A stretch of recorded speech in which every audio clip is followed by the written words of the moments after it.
Good evening everyone. So in the last class हम लोगों ने देखा था refraction by the curve surface कैसे हम लोग सॉल्व करेंगे। तो टोटल 7 डिराइवेशन है जिसमें हम लोगों ने लास्ट क्लास में 2 देखा था। आज हम लोग एक और देखेंगे ताकि तुम लोगों को फिर से एक बार रिवीजन भी हो जाए और पता चले कि सेम टाइप का ही होगा। हम लोगों ने ये बताया था कि 2 तरह का कर्व सरफेस होता है। One is called the convex surface, another one is called the concave surface. मैंने जो कॉन्वेक्स मतलब एक होता है डेंसर मीडियम, एक होता है रेयरर मीडियम। तो हम लोगों ने ये किया था कि जो डेंसर मीडियम है उसको ऐसे करके कर्व सरफेस से ये कर दिया था, this is the denser medium. Now if it is a convex so it look like this. कैसे पता चलता है कॉन्वेक्स? कि अगर centre towards the denser medium है, centre towards the denser medium है, then it is called convex. और इसी को मैं अगर देखो, इसी को मैं अगर ऐसे कर देता हूं तो अब देखो टुवर्ड्स सेंटर कहाँ हो गया, away from the denser medium, then it is concave surface.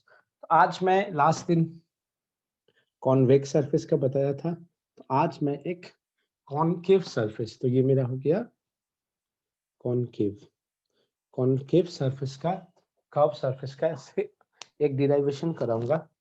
तो इसमें क्या था, मानो ये सी है। मैंने पहले बोला था जब भी ऐसा क्वेश्चन होगा सबसे पहले एक नॉर्मल लाइन ड्रॉ करना है, दैट पॉइंट इज ए। अब द क्वेश्चन इज दैट कि object in the is in the denser medium, object is in the denser medium, so we put the object here. और एक बात याद रखना, concave surface में इमेज हमेशा virtual ही होगा। क्यों होगा?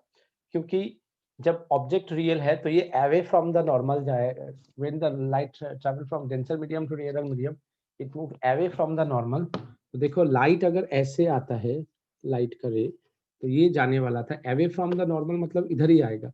ये अगर टुवर्ड्स द नॉर्मल होता तो बेंड होके आ सकता था, तो टुवर्ड्स द नॉर्मल होने का कोई चांसेस नहीं है। तो if the as the object is in denser medium, the image जो है वो रेयर इमेज जो है वो क्या होगा, वर्चुअल इमेज ही होगा। दिस इज द ओरिजिनल रे।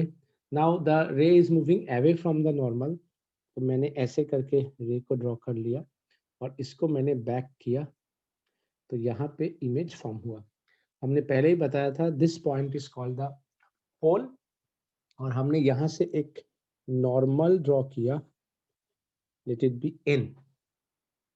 अब बुक क्या किया था, बुक ने रेयरर मीडियम को फर्स्ट मीडियम, डेंसर मीडियम को सेकंड मीडियम कहा किया था। मैंने बोला ऐसा मत करो, हम लोग जहां पे ऑब्जेक्ट है उसी को फर्स्ट मीडियम ड्रॉ करेंगे और जहां पे ऑब्जेक्ट जा रहा है वो सेकंड मीडियम है। इससे क्या होगा, हर बार तुम्हें एक ही फॉर्मूला मिलेगा। बुक में 4 अलग फॉर्मूला है, 3 अलग फॉर्मूला है, मतलब कुछ में पॉजिटिव कुछ में नेगेटिव। तो साइन कन्वेंशन में बहुत ही दिक्कत होता है अगर मैं फिक्स कर दूं कि rarer is the first medium, denser is the मतलब medium 1 and denser is the medium 2। तो इसमें मुझे साइन कन्वेंशन में दिक्कत होगा। लेकिन if we use the same strategy that where we put the object, that is the first medium, and from where the object is moving from first medium to second medium, that is the second medium. So every time we get the same formula, मैं पहले से ही लिख देता हूँ, n1 by v minus n2 by u, n2 minus n1 by r। मुझे ये fix कैसे पता चल गया? क्योंकि मैंने सेम कन्वेंशन यूज किया है। क्या?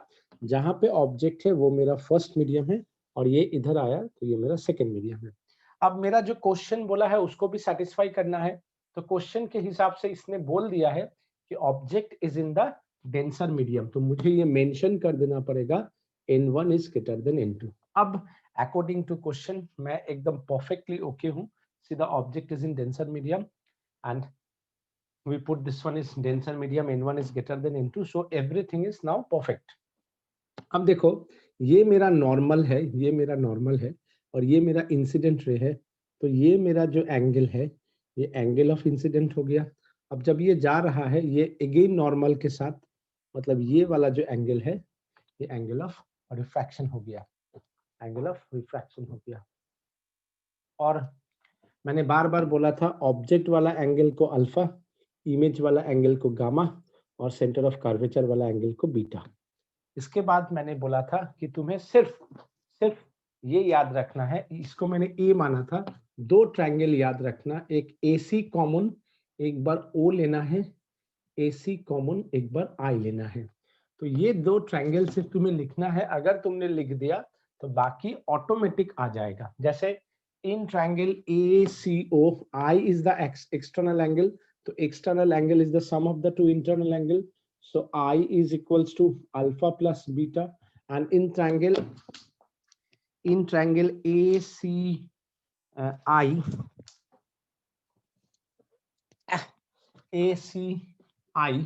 R is the external angle, so R is beta plus gamma. Let it be equation number 1, let it be equation number 2. और इसको शुरू करने से पहले लास्ट क्लास में हम लोगों ने ये भी बता दिया था कि कुछ कन्वेंशन हमें मेंटेन करना पड़ेगा। तुम शुरू में लिखो या बाद में लिखो, बात बराबर है। क्या क्या कन्वेंशन था? We drop a normal N on the principal axis, is the first thing. Second thing is that all angles are very small, as the all angles are very small, जब भी एंगल स्मॉल होगा theta nearly equals to sine theta, nearly equals to tan theta लिख सकता है, cos theta जहां रहेगा nearly equals to 1। मतलब जहां पे मेरा जैसा जरूरत पड़े मैं साइन या टैन थीटा को थीटा में कन्वर्ट कर सकता हूँ, या थीटा को साइन थीटा में या टैन थीटा में कन्वर्ट कर सकता हूँ, और कॉस थीटा जहां पे है उसको 1 लिख सकता हूँ अगर एंगल इज वेरी स्मॉल। यहाँ पे क्या है, इस हर एक में एंगल इज वेरी स्मॉल है। और because of the small angle मुझे ये भी लाइन लिखना पड़ेगा, n is very near to p, n is very near to p due to very small angle। तुम खुद ही समझा करो, देखो ऐसे करके है तो लगभग सेम जगह पे है।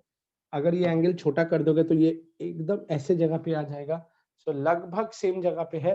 So as n is very near to p, यहाँ पे हम लोगों ने दूर दिखाया ताकि समझ में आए, but in practical that n is very near to p, very near to p, as the n is very near to p, we measure all distance from p instead of n।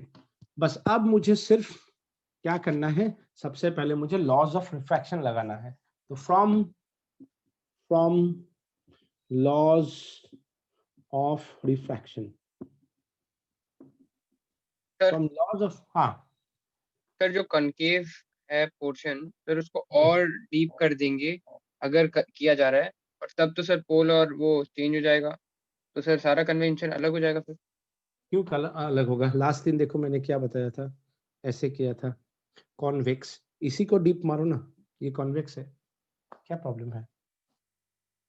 समझ में आया? नहीं sir, वो मैं N और P का बात कर रहा हूँ कि एन और पी दोनों कहीं पे भी रखो, बहुत क्लोज होता है ना।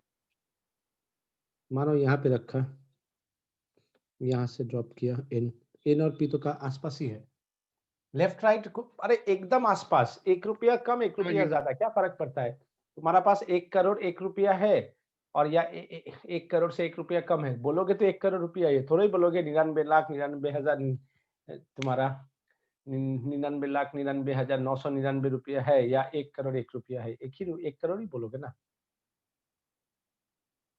समझा? तो इधर रहे वो तो आसपास है, ठीक है। 1 सेंटीमीटर कम या 1 सेंटीमीटर ज्यादा 10 किलोमीटर के रिस्पेक्ट में कोई फर्क ही नहीं पड़ता है। तो फ्रॉम लॉज ऑफ रिफ्रैक्शन, ये मेरा फर्स्ट हो गया। सो N1, देखो हम लोग लॉज ऑफ रिफ्रैक्शन में हमेशा याद रखते हैं, लॉज ऑफ रिफ्रैक्शन का ये बेस्ट तरीका है कि refractive index of any medium into sine of angle. तो इसका रिफ्रैक्टिव इंडेक्स क्या है? N1, और साइन ऑफ एंगल क्या है? I। तो sine of angle is equals to इसका into sin r due to very small angle। ये सब मैं थोड़ा शॉर्टकट में मार रहा हूँ क्योंकि सेम चीज मैंने लास्ट बार एकदम डिटेल में बताया था क्या क्या बात लिखना पड़ेगा, और मेरे पास वीडियो रिकॉर्डिंग भी है, मैं जरूरत पड़े तो भेज दूंगा। N1 I equals to N2 R। देखो sine theta is theta, sine theta is theta, यहाँ पे थीटा की जगह पे I है, यहाँ पे थीटा की जगह पे R है। अब I का वैल्यू क्या है? अल्फा प्लस बीटा, तो N1 alpha plus beta, N2 R क्या है? Beta plus gamma. अब देखो अल्फा क्या है? Nearly equals to tan alpha. मैंने बोला sine theta is theta equals to tan theta, तो अल्फा इज tan अल्फा। अब क्या होता है, परपेंडिकुलर बाई बेस n के जगह पे p लेगा, तो pa बाई po, बीटा क्या लेगा, tan बीटा, क्या लिखेगा, pa बाई pc। देखो ये एंगल बीटा है, तो परपेंडिकुलर बाई बेस n के जगह पे p लेना है, gamma tan gamma pa by pi। Is it okay everyone?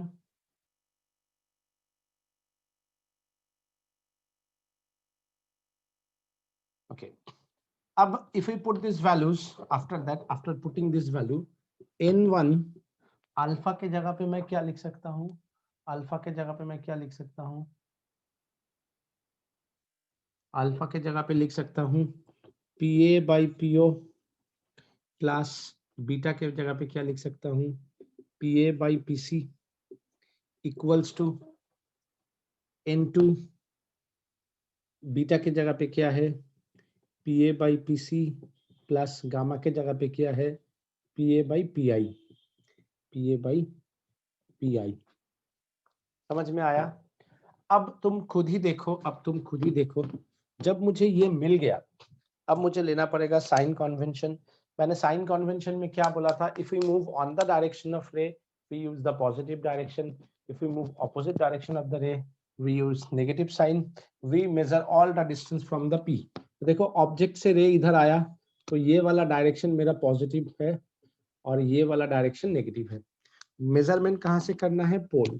तो देखो P पे पेन रख के मैंने O की तरफ गया, तो ऑन द डायरेक्शन गया कि ऑपोजिट डायरेक्शन गया, ऑपोजिट नेगेटिव, माइनस U।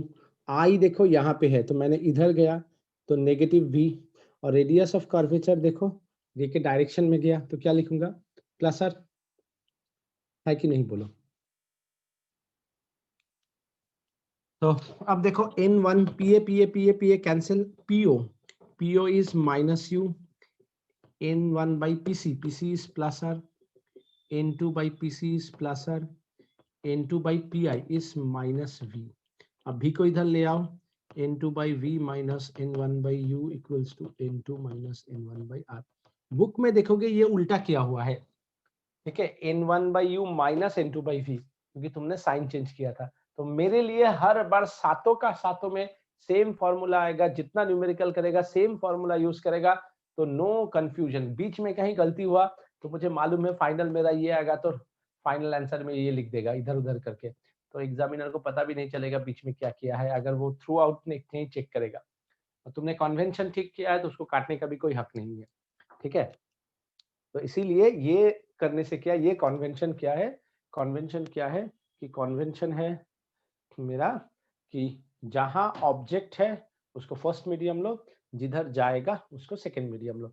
अगर ऑब्जेक्ट डेंसर मीडियम में है तो n1 ग्रेटर देन n2, अगर ऑब्जेक्ट रेयरर मीडियम में है तो n1 लेस देन n2। बस यही, अगर अगर अगर तुम चीज को तुम मेंटेन करोगे तो तुम्हें हर बार सातों का सातों तुम्हें सेम फॉर्मूला आएगा, इससे तुम्हें न्यूमेरिकल सॉल्व करने के लिए भी आसानी होगा। अच्छा, इसके साथ मैं, तो ये फॉर्मूला बहुत जरूरी है, डिराइवेशन मैंने 3 दिखा दिया, 4 कम से कम तुम लोग खुद से करो। हालांकि जो मैंने पहला वाला दिखाया था वही एग्जाम में पूछता है। हाँ, कभी सर अगर कोई, हाँ बोलो।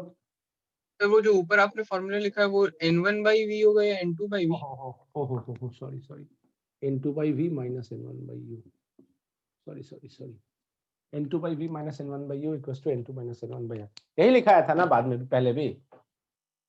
ये सर वही मैं स्टार्टिंग में देख के थोड़ा कंफ्यूज हो रहा था। गलती वो मेरा गलती, मैं हड़बड़ी में लिखा, एक चीज मैं एक्चुअली सोच रहा था। जो भी हो, इसके साथ देखो मैं एक फॉर्मूला तुम लोगों को दे रहा हूं, जो फॉर्मूला तुम्हारा बुक में नहीं मिलेगा, लेकिन ये क्वेश्चन इस फॉर्मूला से एंट्रेंस एग्जाम में क्वेश्चन आता है।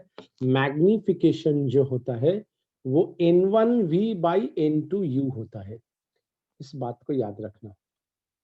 Refraction by the curve surface का तुम्हें जनरली फॉर्मूला नहीं मिलेगा, मैग्निफिकेशन का फॉर्मूला नहीं मिलेगा, तो ये मैं एक्स्ट्रा दे दिया तुम लोगों को। अब हम लोग कुछ क्वेश्चन से स्टार्ट करते हैं। ये शीट भी मैंने तुम लोगों को भेज दिया है, ठीक है। क्वेश्चन नंबर 37, ठीक है, शीट का क्वेश्चन नंबर 37। क्वेश्चन ये है, a small object stuck on the surface of a glass sphere mu या n 1.5 is viewed from diametrically opposite position. Find the transverse magnification of the sphere. देखो magnification के ऊपर question पूछा है। तो एक स्फीयर है, मानो यहाँ पे एक ऑब्जेक्ट को स्टक कर दिया और इसका रिफ्रैक्टिव इंडेक्स है 1.5। अच्छा, कहीं कहीं पे रिफ्रैक्टिव इंडेक्स म्यू से रिप्रेजेंट किया गया है, कहीं कहीं एन पे। लास्ट ईयर मैं म्यू से ही किया था, लेकिन इस साल जब मैंने क्लास 10 को पढ़ाया तो मैंने देखा 10th का जो सिलेबस एनसीईआरटी का बुक है उसमें एन यूज किया है, तो मैं सोचा चलो जब एन यूज किया है तो एन ही यूज करो। तो ये कहीं कहीं तुम्हें म्यू दिख जाएगा, तो इसके लिए झमेला करने का जरूरत नहीं है। यहाँ पे है और व्यूअर देख रहा है डायमेट्रिकली ऑपोजिट साइड से, तो ये रे ऐसे आएगा, तो ये मेरा पोल हो गया, है ना। तो ये मेरा फर्स्ट मीडियम हो गया, ये मेरा सेकंड मीडियम हो गया। Is it clear? और Yes, ये sir. ऑब्जेक्ट डिस्टेंस हो गया u। पॉजिटिव होगा कि नेगेटिव होगा? Negative. -2r, diameter is 2r। अब मैं ये वाला फॉर्मूला लगाऊंगा n2, तो ये मेरा n2 है 1, भी मुझे पता नहीं, n1 3/2 by u is -2r, that is n2 minus n1 by radius of curvature। Radius of curvature खुद ही बोलो, प्लस ना माइनस? Plus. कैसे प्लस बेटा? क्या होगा? हाँ, minus. बहुत इंपॉर्टेंट है ये। साइन कन्वेंशन में सबसे ज्यादा ध्यान दो। साइन कन्वेंशन गलत, पूरा गलत, पूरा गलत। तुम्हें सिर्फ फॉर्मूला के लिए हाफ मार्क्स मिलेगा बस। तो देखो क्या आया, 1/v plus 3/4r equals to, ये हो गया प्लस -1/2 और यहाँ पे 1, तो 1/2r। तो 1/v 1/2r minus 3/4r, so 4r 2 minus 3 minus 1/4r, v equals to -4r। तो v मेरा आ गया -4r, u मेरा आ गया -2r। अब मुझे चाहिए मैग्निफिकेशन। तो देखो n1 3/2 v1 -4r, n2 1 u is -2r, तो minus minus cancel, R R cancel, 2 बच गया तो 3। देखो इससे एक और चीज साबित हुआ कि magnification is independent of radius. तो कभी कभी ऐसा भी क्वेश्चन दे सकता है, is the magnification independent of radius, और show that the magnification is independent of radius. So you have to show in that manner. Is it clear? Is it clear? Hello, is it clear? Yes, sir. अच्छा, अब मैं तुम लोग एक question दे रहा हूं और मैं ये एक्सपेक्ट कर रहा हूं ये क्वेश्चन तुम लोग सब कोशिश करके मुझे बताओगे। आई give you 2-3 minute for that. Okay, question है मेरा कि मेरे पास एक कर्व सरफेस है ऐसे करके, ठीक है। Refractive index of that part is given 4/3 and this one is 1। ये मेरा पोल है, ये दो जगह पे दो ऑब्जेक्ट है O1 and O2। Sir, sir last question का सर एक डाउट था सर। सर ये जो प्रिंसिपल एक्सिस है सर, और यहाँ पे बोला है डायमेट्रिकली ऑपोजिट से देख रहा है, सर अगर ये प्रिंसिपल एक्सिस से देख रहा है तो उसको दिखेगा ही नहीं ऑब्जेक्ट। डायमेट्रिक ऑपोजिट मतलब एग्जैक्टली यहाँ पे नहीं, थोड़ा आसपास से। तुम एग्जैक्टली पता कैसे चलेगा कि वो एग्जैक्ट है? थोड़ा सा तो एंगल हो ही जाता, तुम्हारा खुद का आंख का एग्जैक्ट पॉइंट कहाँ है तुम्हें नहीं पता। समझा मेरा बात? Yes sir. अच्छा, अभी जैसे हम तुम लोगों को देख रहे हैं, क्या एकदम नॉर्मली देख रहा है? Is it possible? तुम खुद ही बोलो ना। कैमरा कहाँ पे है, तुम्हारा आंख का वो सेंटर कहाँ पे है, उसको एग्जैक्ट ले जाना पड़ेगा. It's not a tough, it's not a easy thing. तो डायमेट्रिकली ऑपोजिट में थोड़ा एंगल बन ही जाता है, but that angle is very less. ये तो मानते हो ना, that angle is very less. Yes sir. बस that's it.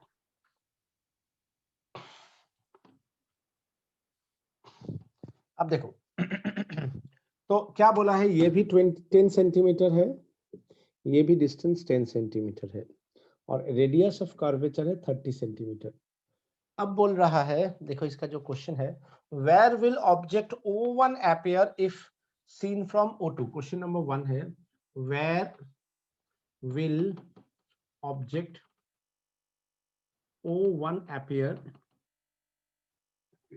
if seen from O2. दूसरा वाला क्वेश्चन है, where will object O2 appear if seen from O1. समझ में आया मेरा question? where will object O1, जब मैं इधर से देखूंगा तो ये मेरा ऑब्जेक्ट है, तो ये फर्स्ट मीडियम, ये सेकंड मीडियम. जब मैं इधर से देखूंगा तो ये मेरा ऑब्जेक्ट है, तो ये फर्स्ट मीडियम, ये सेकंड मीडियम. दोनों के केस में इमेज कहां कहां फॉर्म होगा ये मुझे बताना है. Clear? Yes sir. Okay everyone? हाँ ना, कुछ तो बोलो. Yes sir. तो I give you 2 to 3 minutes.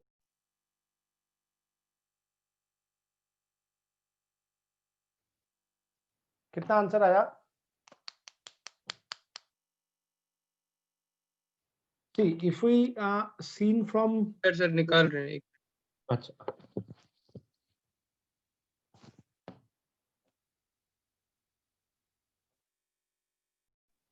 मतलब कि वी ना सर, इमेज. हाँ हाँ हाँ, देखो पहला वाला, where will object O1 appear if seen from, यहाँ पे जहां पे दिखेगा वो इमेज है, तो मानो लगभग लाइट ऐसे आएगा, तो ये मेरा फर्स्ट मीडियम, ये मेरा सेकंड मीडियम. मेरे पास फॉर्मूला क्या है, n2 क्या हो गया, 4/3 by, late it B V1 पहला वाला, माइनस n1 1 बाई u, +10 या -10,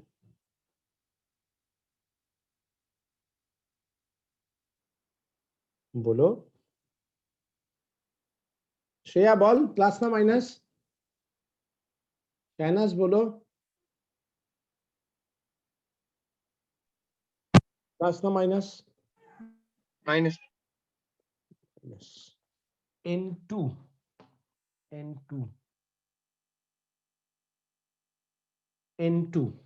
क्या है 1, n1 क्या है 4/3. रेडियस ऑफ कर्वेचर प्लस ना माइनस,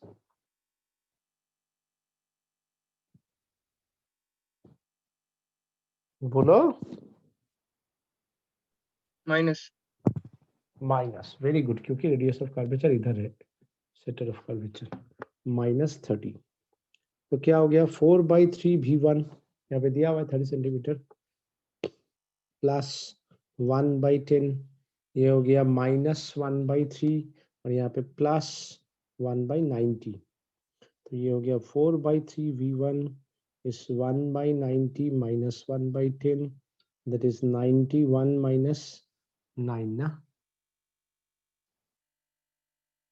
तो कितना हो गया, ये हो गया -8/90.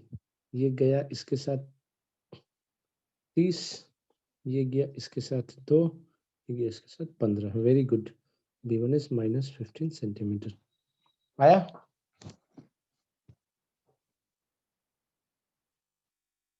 लेकिन मुझे लगता है मैंने कुछ गलती किया है.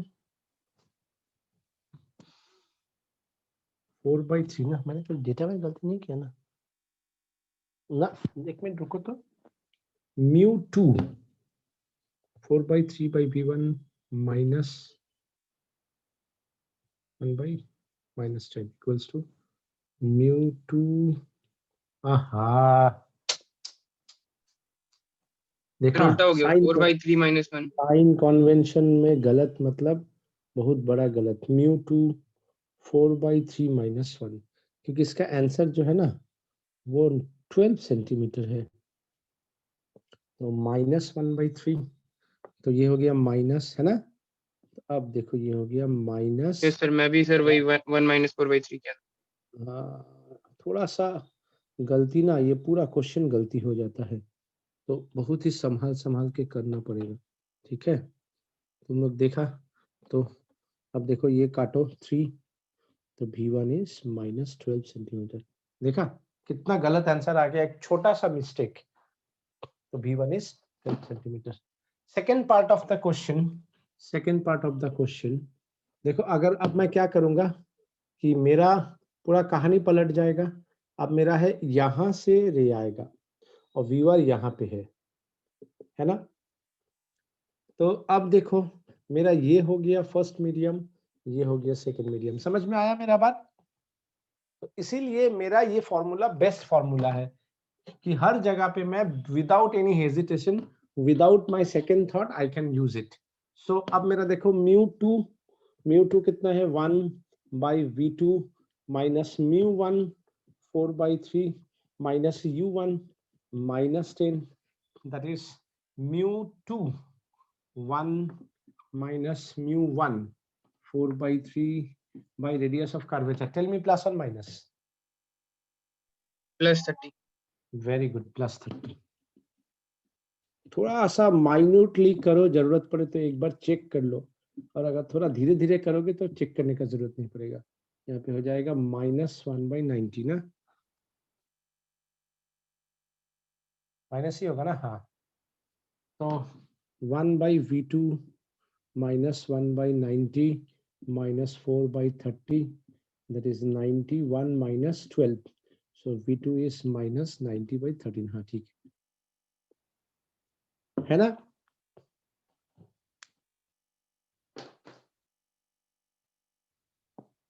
मैंने तुम लोगों को शीट में कुछ refraction by the curve surface का क्वेश्चंस दिया है। इसके बाद इसको छोड़ के भी जैसे तुम्हारा लेंस का जितना फॉर्मूला के ऊपर क्वेश्चन है, लेंस का जितना भी फॉर्मूला के ऊपर क्वेश्चन है, वो सब के सब थीन लेंस है। मैं फिर से बोल रहा हूँ, लेंस पे जितना क्वेश्चन है तुम्हारा बुक में, जैसे direct lens formula 1/v minus 1/u 1/f, n-1 1/r1 minus 1/r2 is 1/f, ये सब जितना फॉर्मूला है ये सब के सब थीन लेंस के लिए है।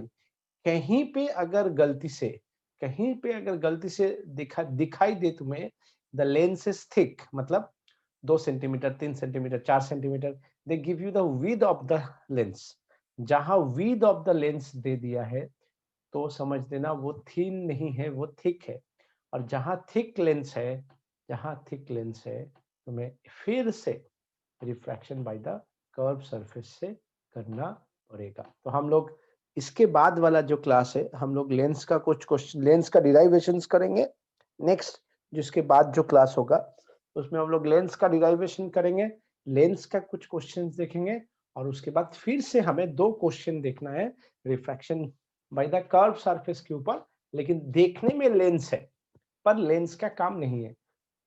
हम लोग लेंस नहीं यूज करेंगे, लेकिन लेंस के बाद करेंगे, तब तुम्हें गलती से तुम लेंस करना चाहोगे लेकिन लेंस से नहीं बनेगा, ये मैं दिखाने के लिए।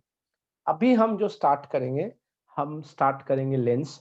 और लेंस का अभी मैं डिराइवेशन नहीं कराऊंगा, वो मैं नेक्स्ट क्लास में कराऊंगा। अभी मैं तुम लोगों को कुछ बेसिक इंफॉर्मेशंस दूंगा।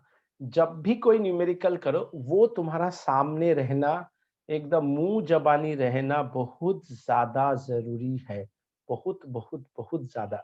और बच्चा लोग बहुत ज्यादा कभी कभी हड़बड़ी में कंफ्यूज हो जाता है, प्लस होगा माइनस होगा, क्या होगा नहीं होगा, ये क्या था वो क्या था, लेंस में क्या था, मिरर में क्या था। हालांकि एक इस बार का खुशखबरी है कि बोर्ड एग्जाम में तुम्हारा मिरर नहीं है, लेकिन एंट्रेंस एग्जाम साफ बोल दिया है, आईआईटी भी बोल दिया है, नीट भी बोल दिया है, मुझे 12 का बोर्ड एग्जाम से कोई मतलब नहीं है। मेरा जो पुराना सिलेबस था वही सिलेबस में मैं एग्जाम लूंगा। तो उस हिसाब से 30% रिड्यूस सिलेबस तुम्हारा एंट्रेंस के लिए नहीं है, तुम्हारा फुल सिलेबस है। और वहां पे जहां फुल सिलेबस है और मिरर नहीं है, तो मिरर और लेंस को वो करके तुम्हें क्वेश्चन देगा ही देगा, देगा ही देगा, देगा ही देगा। तो मैं आज स्पेशली दोनों के बीच में किस तरह का फॉर्मूला है, क्या क्या है, कैसे कैसे यूज करोगे, इसका रख दूंगा। कभी भी कंफ्यूजन होगा ये वीडियो देख लेना, तुम्हें इस तरह का कोई भी कंफ्यूजन तुम्हारा नहीं होगा, तुम्हारा दिमाग में एक बेसिक आइडिया बैठ जाएगा अबाउट लेंस एंड मिरर। तो जब भी लेंस और मिरर का कोई क्वेश्चन होगा, कहीं पे कंफ्यूजन है, 2-3 बार ये वीडियो देख लोगे, इसके बाद से अभी जो कराने वाला है, तो ये वाला कंफ्यूजन और कभी भी नहीं होगा, ठीक है। और ऐसे करके कोई बुक में दोनों को कंपेयर करके नहीं बताया गया है। तो बच्चा लोगों में बहुत ज्यादा कंफ्यूजन होता है लेंस और मिरर लेके। क्या क्या कंफ्यूजन होता है, क्यों कंफ्यूजन होता है, मैं कोशिश करूंगा आज सब कुछ बताने का। सर एक तरफ, हाँ बोलो। सर वो जो लास्ट फॉर्मूला था सर, उसमें आपका ट्रिक ये है सर कि जिस तरफ से रे निकलेगा उसको फर्स्ट मीडियम लेना है, और जिस तरफ जाएगा उसको सेकंड। जिस तरह से रे निकलेगा नहीं, रे हमेशा ऑब्जेक्ट से ही निकलता है। हाँ सर, वही ऑब्जेक्ट से, तो मतलब कि ऑब्जेक्ट जहां पे है वो फर्स्ट मीडियम, हाँ ठीक है। ठीक है। हाँ, तो तुम्हारा हमेशा सेम फॉर्मूला आएगा। अच्छा, अब देखो मिरर एंड लेंस। मैं पहले कुछ फॉर्मूला लिखा देता हूं जो कि तुम लोगों ने क्लास 10 में भी पढ़ा था, और शायद कुछ क्लास 10 में नहीं पढ़ा होगा, अभी जो आने वाला जो कमिंग वीक है इसमें पढ़ोगे। पहले मैं इसको बता देता हूँ, फिर इसका धीरे धीरे हम लोग डिराइवेशंस वगैरह देखेंगे। तो सबसे पहला है mirror formula and lens formula. Mirror formula हम लोग ऑलरेडी प्रूफ कर चुका है, 1/v plus 1/u is 1/f। Lens में होता है lens formula 1/v minus 1/u is 1/f। अब focal length of the mirror होता है radius of curvature by 2। Focal length of lens, जिसको लेंस मेकर फॉर्मूला भी बोला जाता है, वो होता है n minus 1/r1 minus 1/r2, जहां पे n जो है refractive index of the lens by refractive index of the medium.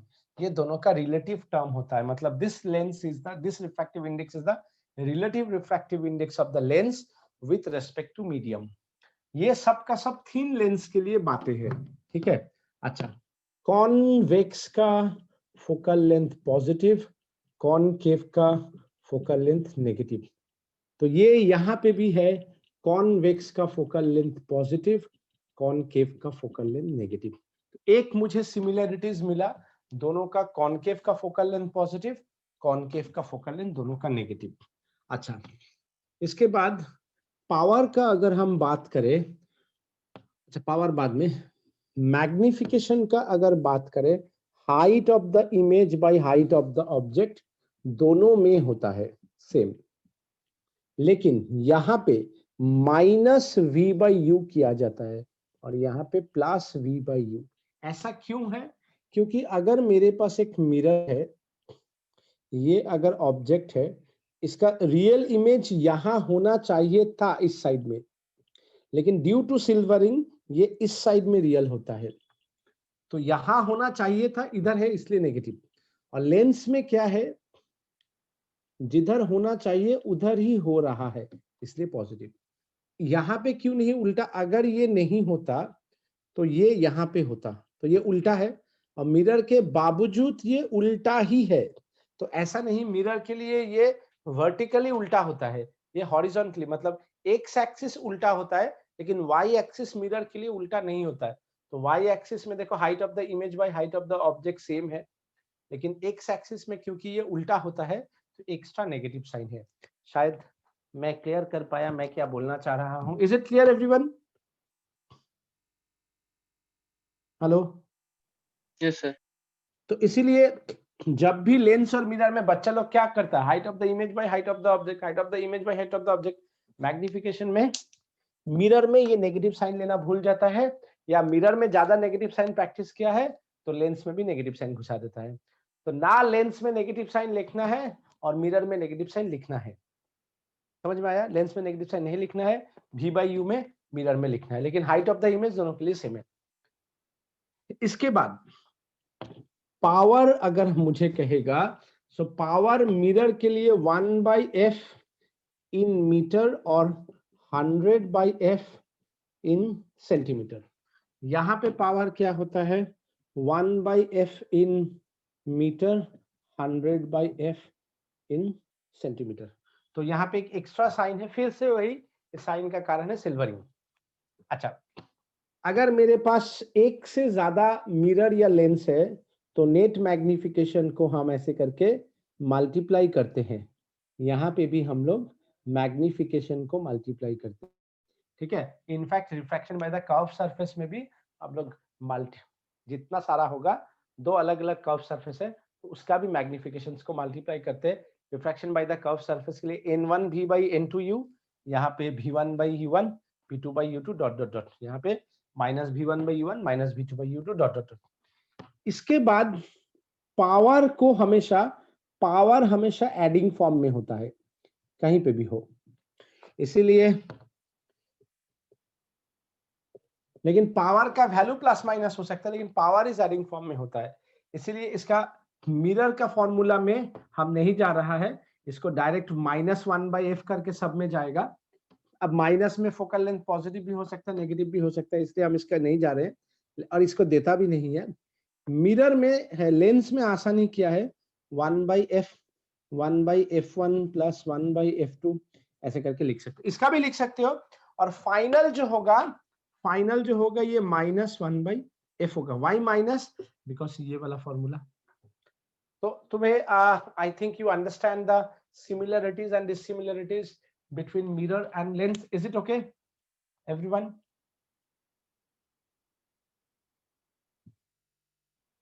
Everyone, is it okay? Hello? Yes, अरे sir. यार कुछ तो बोलो, ऐसे चुप हो जाते हो। Wait, just give me 1 minute. तो देखो लेंस मिरर हो गया। अब हमें इसका ये भी याद रखना पड़ेगा कि मेरा ऑब्जेक्ट के हिसाब से इमेज क्या होगा, जो हम लोगों ने क्लास 10 में एक बार पढ़ा था, काफी अच्छा से पढ़ा है। मैंने काफी अच्छा वर्ड इसलिए यूज किया, हम लोगों ने कॉम्पस लेके रे डायग्राम किया था और हर एक इमेज का position with respect to object draw कर करके देखा था और उस हिसाब से डिसीजन लिया था और उस हिसाब से हम लोगों ने लिखा था।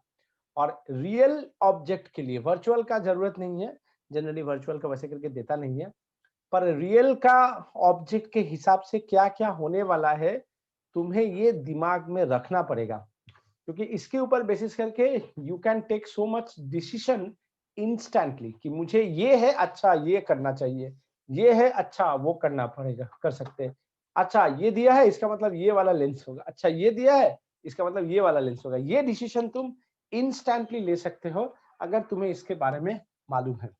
तो देखो मिरर और लेंस हम लोग पढ़े हैं, दोनों का रे डायग्राम कॉम्पास से पढ़े हैं, लेकिन शायद हम लोग इस बात को ध्यान नहीं दिया कि मिरर का कॉनकेव मिरर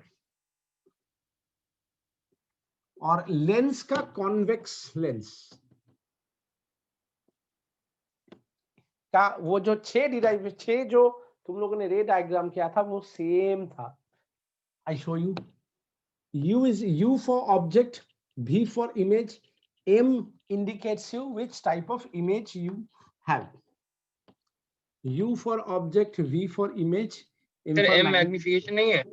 हाँ, M is the magnification. Magnification देख के हम इमेज का पूरा पोथा निकाल सकते हैं ना, चौथा निकाल सकते हैं ना, वो क्या है नहीं है, रियल ऑब्जेक्ट किधर है नहीं है, सब कर सकते हैं ना। हाँ, सो व्हेन द ऑब्जेक्ट, इसलिए मैंने ये बात को बोला यू भी, इसको थोड़ा सामने रखो।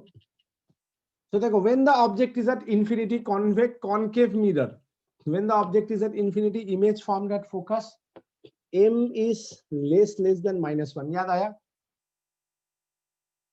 स्टेटमेंट क्या क्या लिख सकता है, real inverted very diminish in front of the mirror. Is it clear? Yes, sir. Convex lens का भी सेम होगा, infinity F M is less than -1। तो क्या बोलेंगे, real inverted very diminish behind the lens, मतलब लेंस का जिधर object है उसका ऑपोजिट साइड में रियल इमेज, मिरर में जिधर ऑब्जेक्ट है उसी साइड में रियल इमेज। समझ में आया? Yes, sir. अगर लेंस में इमेज सेम साइड में हुआ जिधर ऑब्जेक्ट है तो वर्चुअल, मिरर में मिरर के अंदर जो भी है वो वर्चुअल, ठीक है। अब हम infinity to c or 2f, f to 2f or c, m is less than -1, क्या लिखेंगे? Real inverted diminish in front of the mirror. Infinity to c, f to 2f, m is less than -1. c और 2f एक ही बात है, m is -1. c और 2f एक ही बात है, m is -1. हुआ ना? रियल इन्वर्टेड सेम साइज, इसके लिए इन फ्रंट, इसको भी बिहाइंड. ठीक है. अगर आया c एंड f, तो क्या लिखेंगे? 2f infinity, m is greater than -1. c and f, 2f and infinity, 2f लिखो, c लिखो, बात एक ही है. m is greater than -1. f infinity, m is greater than -1. f infinity, m is greater than -1. f and p, any position, m is greater than +1. f pole, any position, m is greater than +1. 2-3 बात मुझे यहाँ पे बताना है.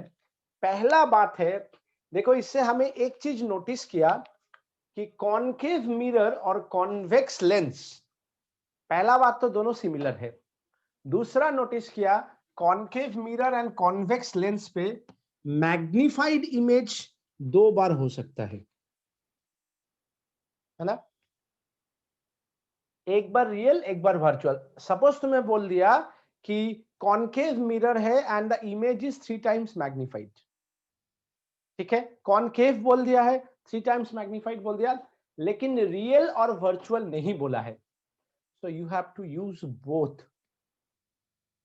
अगर बोल दिया है रियल तो -3, अगर बोल दिया है वर्चुअल तो m is +3. Are you getting my point? Yes sir. Same कहानी कॉन्वेक्स लेंस के लिए भी है. कॉन्वेक्स लेंस में भी मैग्निफाइड इमेज 2 बार हो सकता है, एक बार रियल, एक बार वर्चुअल. अगर एग्जामिनर बोल रहा है रियल तो माइनस, अगर बोल रहा है वर्चुअल तो प्लस. नहीं बोला, दोनों लो. मतलब बोल ही रहा है, नहीं बोला मतलब वो चाहता है कि तुम दोनों दिखाओ. इसका मतलब यही हुआ. समझ में आया? अच्छा, अब देखो इसमें 6 केस था, 1 2 3 4 5, सॉरी 1 2 3 4 5 6.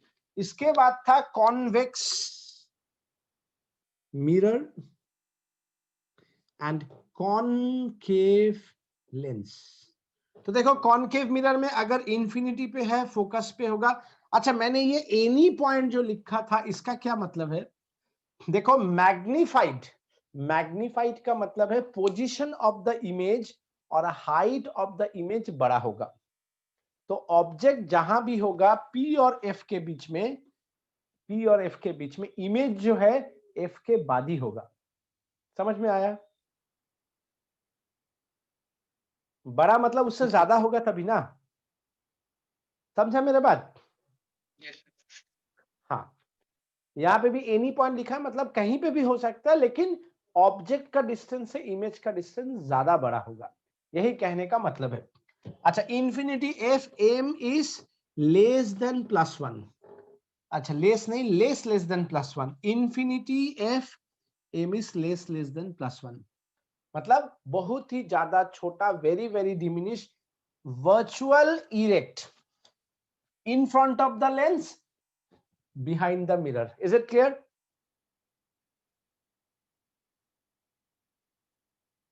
Is it clear? नहीं सर, सुना. अगर मैं सर हाँ, एक और बार बोलेंगे सर, नहीं सुनाई दिया था. अरे अगर ऑब्जेक्ट इंफिनिटी पे है, कॉनकेव लेंस और कॉन्वेक्स मिरर, तो m इज लेस देन +1 है ना? तो क्या होगा? फोकस पे होगा, वेरी वेरी डिमिनिश, प्लस है तो क्या है? Erect, virtual. इसके लिए वर्चुअल, लेंस के लिए वर्चुअल क्या है? इन फ्रंट, और मिरर के लिए वर्चुअल क्या है? बिहाइंड. Behind the. ठीक है. अच्छा, infinity to P, any position, यहां पे मैं एनी पोजीशन लिखा, m इज लेस देन +1. यहाँ पे infinity to p, any position, m is less than +1. अब थोड़ा खुद का ब्रेन लगाओ. कैसा ब्रेन? तुम खुद ही रियलाइज करो, अगर मैग्निफिकेशन लेस देन 1 है तो अगर मेरा इमेज सपोज इंफिनिटी से लेके पी तक, मानो फोकल लेंथ है मेरा 10 सेंटीमीटर, अगर मेरा ऑब्जेक्ट 30 सेंटीमीटर में है तो इमेज कहीं भी होगा, कम करने के लिए 30 से कम होगा तभी तो मिनिमम होगा ना, क्योंकि मैग्निफिकेशन जो होता है v बाई यू होता है ना, तो v छोटा होगा तभी ना लेस होगा। तो ऑब्जेक्ट जहां है इमेज उसके पहले होगा, मतलब अगर ऑब्जेक्ट 30 पे है तो इमेज 15-20 पे होगा, 16 पे होगा, 17 पे होगा, लेकिन इससे ज्यादा नहीं होगा। समझ में आया? अच्छा, इससे एक और चीज पता चलता है, अगर तुम्हें देखो, हमें इससे मतलब क्या है, इमेज का नेचर से हम डिसीजन ले सकता है कौन सा मिरर है, कौन सा लेंस है। तुम्हें बोल दिया image is virtual and diminish, कौन सा लेंस यूज किया?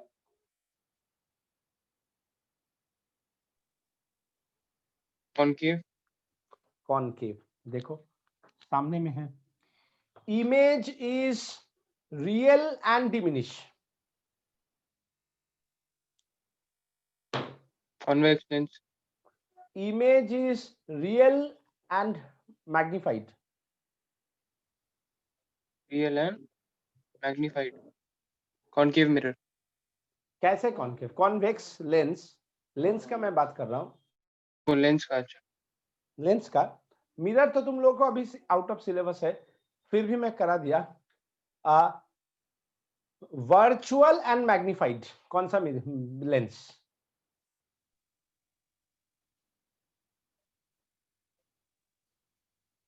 कॉनकेव। वर्चुअल एंड मैग्निफाइड ना, मैग्निफाइड ओ अच्छा सर, कॉन्वेक्स कॉन्वेक्स यही फोकस। कंफ्यूजन दूर करना था मेरा काम, कि एकदम सेट हो जाए। कोई पूछे अच्छा, तो ऐसा नहीं अच्छा मतलब तुम्हारा भी पलट गया, नेगेटिव वाला उलट गया, ऐसा मत करना। एकदम सॉलिड, यस सर यही होगा, आप गलत हो, यही होगा। ये है कॉन्फिडेंस, ये कॉन्फिडेंस होना चाहिए जब तुम न्यूमेरिकल करने बैठो, तब तुम्हारा न्यूमेरिकल बनेगा। Is it okay? Is it yes okay? Sir. Now I give you one numerical to test that मैं कितना सिखा पाया हूं। So write a numerical, a convex lens, a convex lens of focal length, a convex lens of focal length 15 centimeter, a convex lens of focal length 15 centimeter, a convex lens of focal length 15 centimeter, and image is 3 times magnified, and image is 3 times magnified. Is it clear? Is it clear? Yes sir. Question is, find the distance between object and image. Find the distance between object and image. बोलो object और image के बीच का distance क्या आया? वो object और image का भी। वही तो मेन बात है।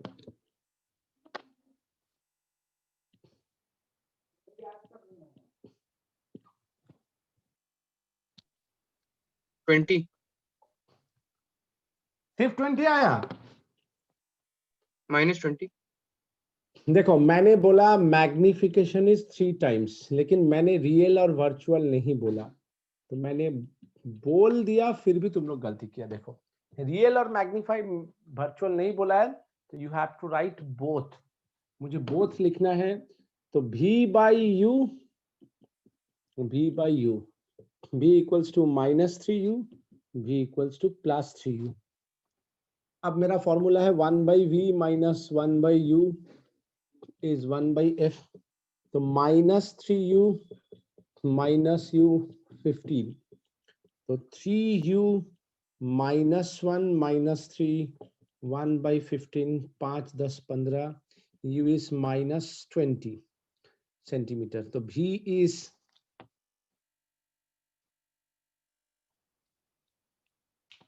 -3u -20, so 60 centimetre. तो देखो तुमने इसका मतलब उत्कर्ष वर्चुअल केस लिया है, रियल केस नहीं लिया है। तो अगर ये मेरा लेंस है, यहाँ पे देखो ऑब्जेक्ट है 20 सेंटीमीटर पे और इमेज फॉर्म हुआ 60 प्लस मतलब रियल, तो इमेज इधर फॉर्म हुआ 60। So what is the distance between object and image? पहला क्वेश्चन का आंसर है 80 सेंटीमीटर। तो समझ रहे हो, दो क्वेश्चन भी, दो आंसर भी आ सकता है। दूसरा वाला में देखो ये लेना पड़ेगा 1/3u minus 1/u is 1/15, 3u 1 minus 3 1/15, 5 u is minus 10 centimeters, sorry. So v is 3u, 3 into minus 10 that is minus 30 centimeter. तो अब देखो क्या हो गया, इसके लिए अगर मैं यहाँ पे लेंस ड्रॉ करूं, यहाँ पे है 10 सेंटीमीटर और इमेज है सेम साइड में, सेम साइड में मतलब वर्चुअल डॉटेड लाइन। देखो कितना हो गया, ये हो गया 30, ये हो गया 10, तो ये कितना हो गया 20 सेंटीमीटर। बच्चा लोग गलती करके 40 बोल देगा, लेकिन 40 नहीं 20। समझ में आया?